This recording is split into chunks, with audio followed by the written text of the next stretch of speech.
Thank you, everybody, for coming to the Aaron Torres Podcast YouTube page. If you could do me a quick favor, see that little subscribe button at the bottom of your screen? Go ahead, click that subscribe button. Really does help our channel grow, our audience grow, and I really do appreciate it more than you know. So click that subscribe button. Appreciate your support. Now, here's the video that you came here for. That man right there, Hugh Freeze and the Auburn Tigers. Okay, so Auburn on Saturday, back at home. After the fiasco, I've defended Auburn really throughout this stretch. You played two really good teams on the road, Oklahoma and Texas A&M. Those two teams are now a combined, 12-1 on the season. I guess it would be 11-1. Is that right? They played 7 games. So 7-0, 6-1, 13-1 on the season. Defended them when that happened. Defended Auburn last week with the referees. There is no defending what happened Saturday on the Plains. I know Missouri's a top 20 team, but you are the Auburn Tigers coming off back-to-back top 10 recruiting classes. This was supposed to be the year we started to see changes at Auburn.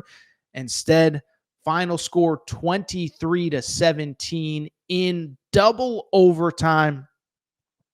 I think it's officially time about Hugh Freeze. I've defended him. But everything lined up for him. Everything sort of kind of came down to this season. And it's not only bad. This is one like, it's almost like what we just talked about with LSU. I don't see it getting better. As far as this game is concerned, I mean, it was the quintessential Auburn game. If you've been watching Auburn this year, it was the most Matt, just give me a thumbs up. Was it the most predictable Auburn result in the history of Auburn football? Yes, Matt is giving me a thumbs up behind the scenes while he proudly wears his Auburn hat. So predictable. Opening drive, scripted. You score. But even when you get into the red zone, you still are struggling to find a way to put the ball in the red zone, okay? But most predictable. Opening drive, scripted. Find the red zone. Everybody's feeling good. You go up 7-0. But you can't capitalize on it. You can't make enough plays. Even when they went up at various points in that game, I'll be honest, there was never a moment where I felt like they were going to win the game. I'm like, oh, they're going to find a way to lose this game. And that's exactly what they did. By the way, this is just a side tangent. But the first overtime when Missouri missed the field goal and Eli Drinkwitz thought they hit it and he's running on the field to celebrate, that was peak bad SEC football. I said it on my Fox Sports radio show. I was like, pick the best game that you have seen in college football this year. Tennessee, Georgia, Alabama, Georgia, whatever you think was the best game that you've seen. This was the exact opposite. It was just terrible. It was unwatchable. It was awful. There was bad penalties. It was this, it was that, but it results in an Auburn loss. A couple things here. One, I'm not going to put this all on Hugh Freeze's feet because I will say this. I tweeted it out, Matt. I didn't send it to you, but I tweeted it out. Jackson Arnold has to be the worst decision maker that I've ever seen in college football, which is honestly kind of saying something because I watched DJ Uiagalelei for 5 years. Jackson Arnold is terrible, okay? And I was a Jackson Arnold defender. There is a clip of me on social media calling myself a Jackson Arnold truther. I believe that last year the O-line was so bad, the injuries were so bad at wide receiver that no one could have succeeded. But I don't know if he's so gun-shy because of what happened last year. But somehow he's actually even worse this year. Terrible decision maker with the ball. I think it's fitting that the final play of the game, 4th down, you can't take a sack. He essentially takes a sack. I mean, he gets dragged to the ground, throws it up. Offensive lineman catches it and runs for a yard or two. But I know people are going to say the O-line stinks. Part of the reason the O-line stinks is because the quarterback does not know when to get rid of the football. By the way, great stat from producer Matt. He says 3 different Auburn games have ended on a Jackson Arnold sack. He is the worst decision maker I've ever seen at quarterback. And I will say this. I actually think Hugh Freeze's biggest mistake is not play calling. I think it's at some point you have to go to another quarterback. I understand. You spent a lot of money on this guy. I understand last year you played quarterback dominoes with Peyton Thorne and Hank Brown and whoever, and it never really worked out. I don't care. You cannot keep running this guy back out. I don't care how bad Ashton Daniels is. I don't care if Deuce Knight is ready or not. Your whole time at Auburn is basically contingent on you got to win some games at some point. And so it's going bad. It's really bad. And as a matter of fact, listen, like I said, let me even backtrack. Coming into the season, I thought the Hugh Freeze hot seat talk was a little bit overblown. Like I said, I thought the Billy Napier hot seat talk was fair. I thought the Sam Pittman hot seat talk was fair. Mike Gundy on a national scale. But I never really felt like Hugh Freeze was kind of in any kind of danger. I just kind of felt like two elite recruiting classes. We know the defense is going to be good. All you have to do is get competent quarterback play, competent offense, and you're going to be fine. And somehow the offense has regressed. Like Peyton Thorne at least could put the ball in the end zone sometimes. Now, he'd put the ball in the other team's hands sometimes, but he'd at least put the ball in the end zone. Instead, 3-4, 4 straight losses to open SEC play. And I'll tell you what, let's actually listen. Hugh Freeze asked if he is the right man for the job. This is after the game via Next Round Live. Continue to be like they are.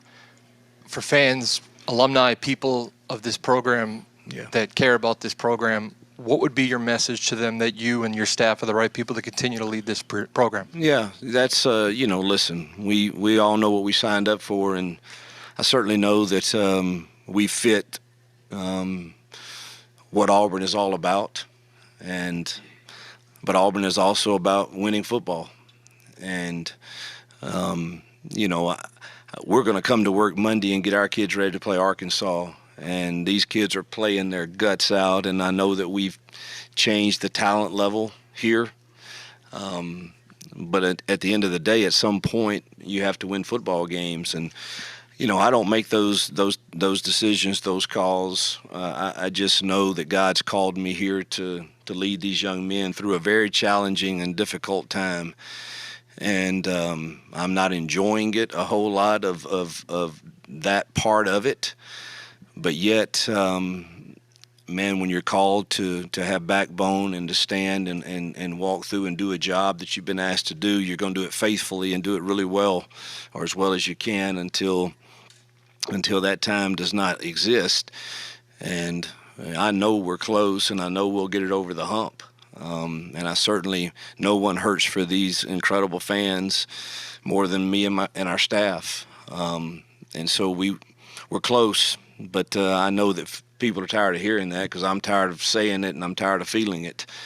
But I do know that anyone that looks, this stretch of games was against 4 really, really good teams that we had a chance to win all of them. At some point, they're going to start going our way.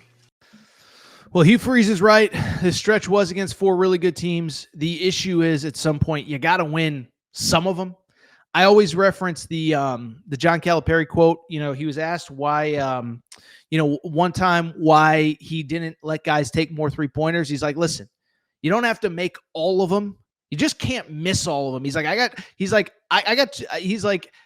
a lot of shot takers. I need some shot makers. And it's kind of the same with Hugh Freeze. I understand that stretch is really tough. 4 straight games, ranked teams, they're all really good. I think Georgia, Texas A&M, Oklahoma are all very much in the playoff picture. Missouri is too. I don't know if they'll end the season there. But at some point, you got to win some of these games. And the stats that have come out after this game, I think are truly shocking even to me. First of all, Matt, you could pop up the Justin Hawkinson tweet first, or Hawkinson. I always say his name wrong. Great guy, though. Met him at the Final Four. These are Hugh Freeze's stats. Men lie, women lie, numbers, in the most cases don't lie. Hugh Freeze right now at Auburn, 14-18 overall, 5-15 in SEC play. 1-12 against ranked teams, 1-12 in games decided by 10 points or less. This is basically Scott Frost type stuff here. After another frustrating loss, now what? At the end of the day, at some point, you have to win games. And then Justin Ferguson with a very interesting tweet as well, saying Auburn guaranteed to not finish with a winning record in conference play for the 5th straight season. You'd have to go back from 1944 to 1952 to find a streak like that. So we were talking about a 70-year streak of futility. Now, it's not all on Hugh Freeze, and I think it is worth noting. He made it a point to reference in that press conference, we've upgraded the talent level. But again, and again, this is why I defended him, because I'm like, 2 great recruiting classes. You have NFL bodies everywhere. Even if you aren't very good, they're going to give you the benefit of the doubt going into next season. But at some point, you do have to win games. They're 0-4 in SEC play. And like all these teams in the SEC, I don't think it really gets much easier. You're 3-4 overall, 0-4 in SEC play. I'm telling you right now, You go to Arkansas next week. Arkansas is moving the ball on everybody. Arkansas is putting up points on everybody. And if all Arkansas has to do is score 21 points next week and they're beating you, score 17 points and they're beating you, even if their defense stinks, you can't move the ball. I don't think you're beating Arkansas on the road next week. You got Vandy on the road. You got Alabama at home. And this was a season where 5-7, 6-6 was not good enough. Well, you're already 4-4. You're already 0-4 in the SEC. Fifth straight year where you will not finish with a winning record in the SEC. And I'm not saying it will happen, but I think it's absolutely in play that Auburn could move on from Hugh Freeze after this year. And you know what's crazy about it? Like, a lot of these ADs are coy. You know, Scott Strickland, as we record here, has not fired Billy Napier yet. He's been very quiet about things. I think a lot of other ADs have been supportive publicly. Did you see what John Cohen, the Auburn AD, said after Auburn's loss last week against, I guess it was Georgia? This was a wild quote, okay? I referenced this in passing the other day. But John Cohen, Auburn's AD, was asked about if Hugh Freeze was the right man for the job or if he expected to make a move and get rid of Hugh Freeze. Asked if he was expected to get rid, or if he was planning on getting rid of Hugh Freeze after the season. This is what he said. I don't know if I'm going to walk outside and my car is going to start or not. I think it is. I have expectations that it will. But if my car doesn't start up enough, then I will evaluate that and make decisions about my car. But that's not my expectation at this point about our football program. So basically, for people who do not understand that analogy, what he's saying is this. I don't expect to fire my head coach, but I don't expect to go out to my car and it doesn't start. And if it doesn't start, I got to make some alternative plans. And right now, he has basically thrown down the gauntlet. Like, it is not out of the realm of possibility that I fire my head coach. And so to me, listen, you know, if I'm handicapping this, I think he might get fired. Like, I didn't think it a week ago. I don't even think I thought it a week ago. I did think this Missouri game was kind of a touchstone game. I know they're a top 20 team, but you got to win that at home. Well, now you're 4-4. You still have Bama. I know, you know, Jordan Hare has been a house of horrors for Bama, but you still have Bama.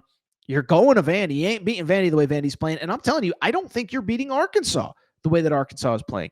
You still have Kentucky. Maybe you beat them. You still have Mercer. You better beat them. But is 5-7 in year 3 good enough? No. Is 5-7 in year 3? And here's the other thing. You don't have your quarterback of the future. Well, you might have your quarterback of the future on your roster in Deuce Knight, but he certainly ain't playing right now. And then beyond that, I think the other thing is, given everything, you've accumulated all this talent. Is it going to stay in this program after this year? There's already talk about Cam Coleman, the big wide receiver who is trending to be like a top 10 pick in the 2027 NFL draft. So 2 NFL drafts from now. He ain't staying if the quarterback play is like this.